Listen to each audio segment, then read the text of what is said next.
ਸ਼੍ਰੀ ਅਕਾਲ ਜੀ ਸਾਰਿਆਂ ਨੂੰ। आई होप सो सारे ਵਧੀਆ ਹੋਣਗੇ। सो ਆਪਾਂ ਅੱਜ ਕੰਟੀਨਿਊ ਕਰਾਂਗੇ ਸਧਾਰਨ ਵਿਆਜ ਤੇ ਮਿਸ਼ਰਨ ਵਿਆਜ ਦਾ ਟੌਪਿਕ। ਆਪਾਂ ਪਿਛਲੇ ਵੀਡੀਓ ਦੇ ਵਿੱਚ ਸਧਾਰਨ ਵਿਆਜ ਦਾ ਕਰ ਲਿਆ ਸੀ, ਆਪਾਂ ਅੱਜ ਮਿਸ਼ਰਤ ਵਿਆਜ ਕਰਾਂਗੇ। ਮਿਸ਼ਰਤ ਵਿਆਜ ਮੈਂ ਤੁਹਾਨੂੰ ਦੱਸਿਆ ਸੀ ਕੀ ਹੁੰਦਾ ਹੈ, ਜੋ ਆਪਾਂ ਬੈਂਕ ਤੋਂ ਲੋਨ ਲੈਂਦੇ ਆ, ਬੈਂਕ ਤੋਂ ਉਧਾਰ ਲੈਂਦੇ ਆ, ਮਿਸ਼ਰਤ ਵਿਆਜ। ਇਹਦਾ ਫਾਰਮੂਲਾ ਕੀ ਹੁੰਦਾ ਹੈ, ਮਿਸ਼ਰਤ ਵਿਆਜ ਕੱਢਣ ਦੀ ਹੁੰਦਾ। ਮਿਸ਼ਰਤ ਵਿਆਜ बराबर मूलधन ਜਿਹੜੇ ਉਧਾਰ ਦਿੱਤੇ ਪੈਸੇ ਉਹ ਗੁਣਾ 1 प्लस दर बटे 100 जो ने दर लगी जो दर लगी होवे ऊपर समा ਜਿਹੜਾ ਉਹਨੂੰ ਸਮਾਂ ਲੱਗਿਆ माइनस मूलधन। ਹੁਣ ਇਹ ਹੁੰਦਾ ਮਿਸ਼ਰਤ ਧਨ।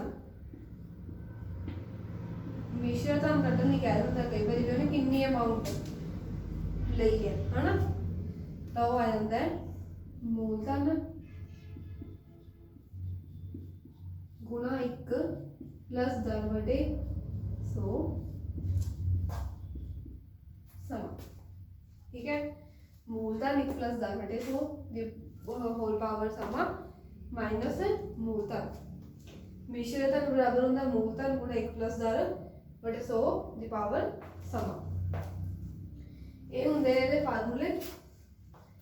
ਹੁਣ ਆਪਾਂ ਮਿਸ਼ਰਤ ਧਨ ਵਾਲਾ ਕੁਐਸਚਨ ਕਰਾਂਗੇ। ਠੀਕ ਹੈ, ਆਪਾਂ ਐਗਜ਼ਾਮਪਲ ਲੈ ਲੈਂਦੇ, ਜਿਵੇਂ ਉਦਾਹਰਨ ਦੇ ਤੌਰ ਤੇ ਮਿਸ਼ਰਤ ਵਿਆਜ ਦੀ ਗੱਲ ਕਰਦੇ ਆਪਾਂ। ਮੰਨ ਲਓ ਕਿਸੇ ਨੇ ਬੈਂਕ ਤੋਂ ਉਧਾਰ ਲਿੱਤੇ ਹੈ, मूलधन उधार लिते है 8000 जीते उन्होंने दर लग रही है 4%। दर हमेशा परसेंट के दिती होंगे। समा उन्हें दिता है 2 साल।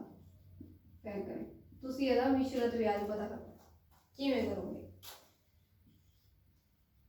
मिश्रित ब्याज फार्मूला की सी बराबर मूलधन, मूलधन की है 8000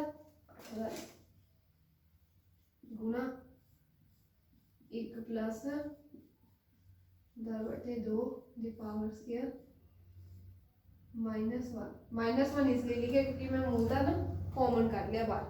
ठीक है, मैं की किया मिश्रित ब्याज बराबर 8000 मूलधन पुट किया। ठीक है, दर 4/100। ठीक है, दर 4 बटे 100 फार्मूला होंगे दी पावर स्क्वायर -1 8000 में कॉमन कर लिया। ये आ जाऊगा 8000 वो आ जाऊगा 25 26/25 गुना 26/25 -1 25 गुना 25 करूँगी आ जाऊगा 625।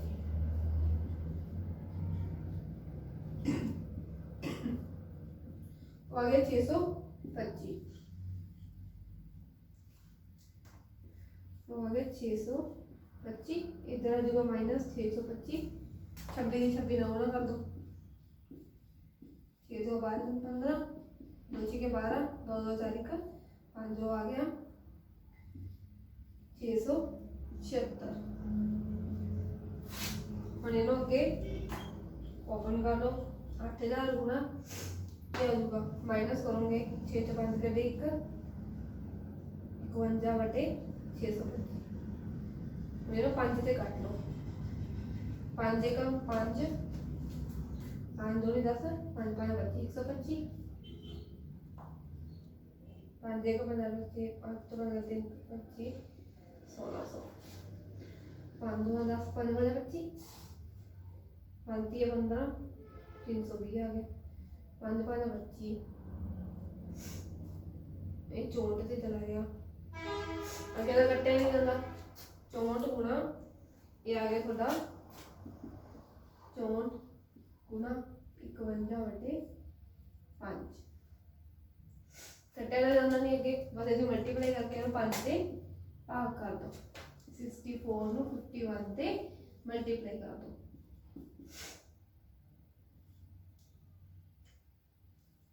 5 1 3 दे दो 32 हो गया 3200 64 आ गया 3264 ਨੂੰ ਭਾਗ ਕਰ ਦੋ 5 ਨਾਲ 5 1 3 5 5 25 ਭਾਗ ਕਰੋਗੇ ਤੇ ਇੱਥੇ ਹੋਊਗਾ ਹੁਣ ਮੈਂ ਕਹਿੰਦਾ 3264 ਨੂੰ 5 ਤੇ ਭਾਗ ਕਰਨਾ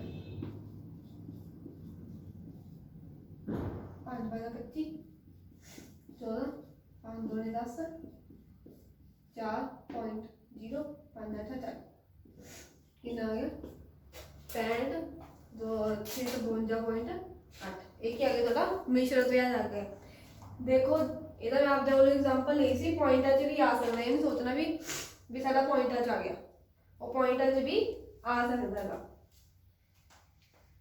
ਹੁਣ ਕਈ ਵਾਰੀ ਤੁਹਾਨੂੰ ਦੱਸ ਮੰਨ ਲਓ ਦੇ ਦਿੰਦਾ ਵਾ ਮੰਨ ਲਓ ਤੁਹਾਨੂੰ ਮੂਲਧਨ ਦੇ ਦੇ ਵੀ ਉਹਨੇ ਮੂਲਧਨ ਦੇ ਦੇ 1000 ਰੁਪਇਆ ਠੀਕ ਹੈ ਤੇ ਨਾਲ ਮਿਸ਼ਰਤ ਧਨ ਦੇ ਦੇ 1330 ठीक है जिते दार लग रही है 20% ते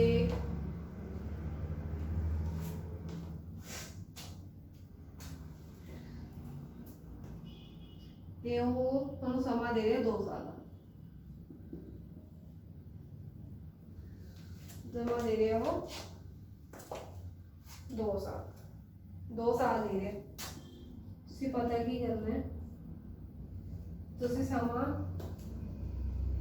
सॉरी समा सुनो दिता नहीं है समा तुसी पता करना है समा 2 साल दिता नहीं है समा तुसी पता करना है ਇਹਦੇ ਵਿੱਚ ਉਹਨੇ ਕਿਹਾ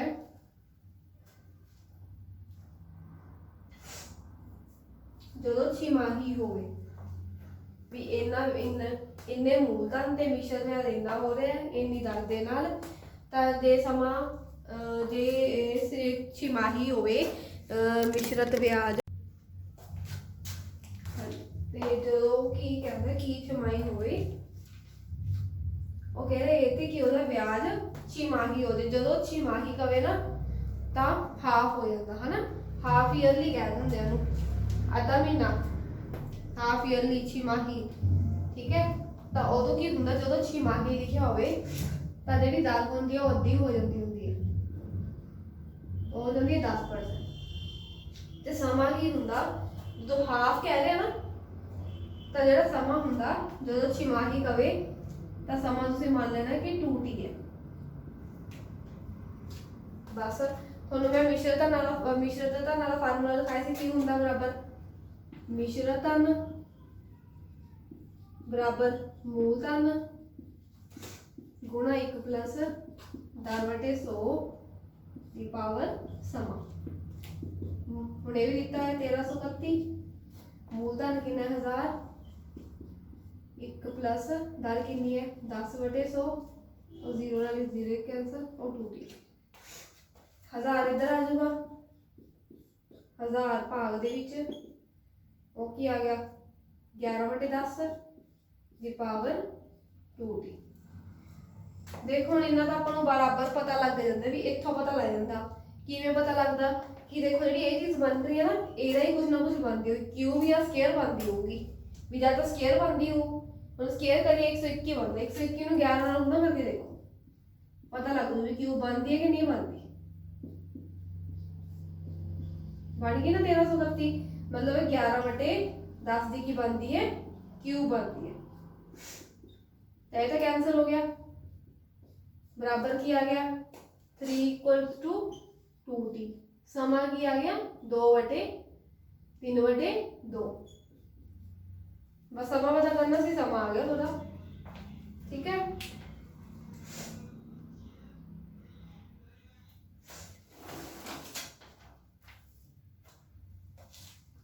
थोड़ा समा आ गया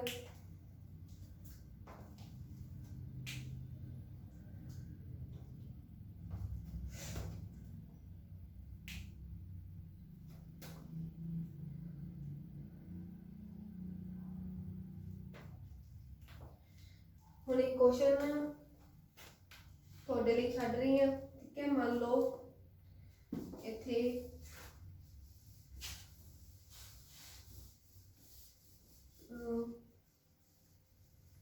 ਸਮਾਂ ਹੀ ਪਤਾ ਕਰਨਾ ਤੁਸੀਂ ਕੀ ਹੋਊਗਾ। छिमाही कुछ भी नहीं है, ठीक है। उन्नी ही वो चीज़ उन्नी ही रहूगी। देखो 10% की दर है। मिश्रत मूलधन ਤੁਹਾਨੂੰ 5000 ਦਿੱਤਾ है ਤੇ ਮਿਸ਼ਰਤਨ ਤੁਹਾਨੂੰ ਦਿੱਤਾ है 465। 465 ਤੁਹਾਨੂੰ ਦਿੱਤਾ है, ठीक है। ਤੁਸੀਂ ਇਹਦਾ ਸਮਾਂ ਪਤਾ ਕਰਨਾ, ਕੋਈ ਹਾਫ ਈਅਰਲੀ ਕੁਝ ਵੀ ਨਹੀਂ ਦਿੱਤਾ ਹੋਇਆ, ਬਸ ਤੁਸੀਂ ਸਮਾਂ ਪਤਾ ਕਰਨਾ ਉਹੀ ਮੂਲਧਨ ਵਾਲਾ ਮਿਸ਼ਰਤਨ ਵਾਲਾ ਫਾਰਮੂਲਾ ਲਗਾ ਕੇ। ਵੀ ਸਮਾਂ ਮੰਨ ਲਓ n ਹੈ, ਬਸ ਉਹਦੇ ਵਿੱਚ ਤੁਸੀਂ ਪੁੱਟ ਕਰ ਦੇਣਾ। ਇਹ ਤੁਹਾਡਾ ਹੋਮਵਰਕ ਹੈ, ਤੁਸੀਂ ਜ਼ਰੂਰ ਟਰਾਈ ਕਰਨਾ। ਇਹ ਤੁਹਾਡੇ ਲਈ ਹੋਮਵਰਕ ਹੈ। ਹੁਣ ਅੱਗੇ ਆਪਾਂ ਕੁਐਸਚਨ ਕਰ ਲੈਣੇ। ਇਹ ਤੁਹਾਡਾ ਹੋਮਵਰਕ ਹੈ, ਤੁਸੀਂ ਟਰਾਈ ਕਰਨਾ ਹੈ ਆਪ। ਆਪਾਂ ਹੁਣ ਸਧਾਰਨ ਵਿਆਜ ਵਾਲਾ ਵੀ ਕਰ ਲੈਂਦੇ ਹਾਂ। ਮੰਨ ਲਓ ਤੁਹਾਨੂੰ ਮੂਲਧਨ ਦਿੱਤਾ ਹੈ 850, ठीक है। सालाना दर लग रही है 6%। समा दिता थोनू, समा उन्हें देता थोनू 2.5 साल। हुण ये तो उलझ जांदे बच्चे। साधारण ब्याज पता करना। साधारण ब्याज का साल वाला फार्मूला की होंदा, मूलधन 850, दर 6%। ਹੁਣ ਇਹਦਾ ਕੀ ਹੈ, ਇਹਦਾ ਆਪਾਂ ਕੀ ਕਰਦੇ ਹੁੰਦੇ ਆ ਵੀ ਇਹਦੀ ਇਹਦੇ ਨਾਲ ਗੁਣਾ ਕਰਕੇ ਉਹਦੇ ਵਿੱਚ ਇੱਕ ਜੋੜ ਦਿੰਦੇ ਆ ਵਟੇ 2, ਉਹ ਆ ਜਾਊਗਾ 5/2। ਇਹ ਆ ਗਿਆ 5 100 2 ਵਟੇ ਚ ਆ ਜਾਊਗਾ 2 ਦੀ 6 0 ਨਾਲ 0 ਕੈਂਸਲ।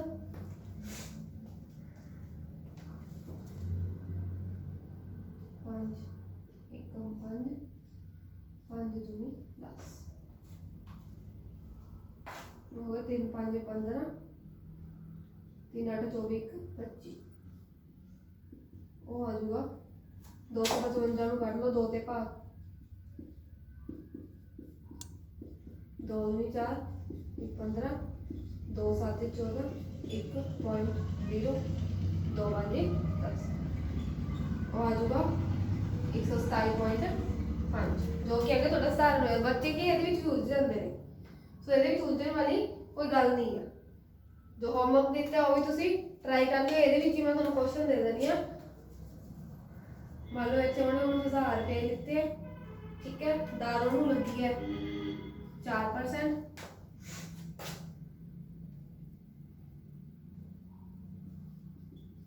ਇਹਨਾਂ ਟਾਈਮ ਉਹਨੂੰ ਦਿੱਤਾ ਹੈ, ਤਾਂ ਤੁਸੀਂ ਪਤਾ ਕਰਨਾ ਹੈ ਸਧਾਰਨ ਵਿਆਜ।